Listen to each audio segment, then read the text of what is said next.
Hi friends, welcome to Preethisha's TinyWorld. இன்னைக்கு வந்து நம்ம இந்தியன் ஸ்டைலில் செய்கிற creamy white sauce pasta recipe தான் பார்க்க போகிறீங்க.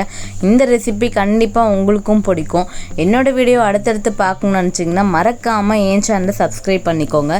இப்போ வாங்க நம்ம இந்த க்ரீமி ஒயிட் சாஸ் பாஸ்தா எப்படி செய்கிறாங்கிறத பார்க்கலாம்.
பாருங்கள் ஃப்ரெண்ட்ஸ், ரொம்பவே சூப்பராக நம்ம Indian style creamy white sauce pasta ready ஆகிடுச்சு. நீங்கள் இதை ட்ரை பண்ணி பாருங்கள். நம்ம நார்மல் பாஸ்தா விட இந்த ஒயிட் சாஸ் பாஸ்தா உங்களுக்கு ரொம்ப பிடிக்கும். நீங்கள் ட்ரை பண்ணி பார்த்துட்டு எப்படி இருந்துச்சுன்னு எனக்கு கமெண்ட் பண்ணுங்கள். So find your happiness in tiny things. Be happy always. அடுத்த ஒரு டைனி வீடியோவில் நான் உங்களை சந்திக்கிறேன். With love, Preethisha. தேங்க்யூ.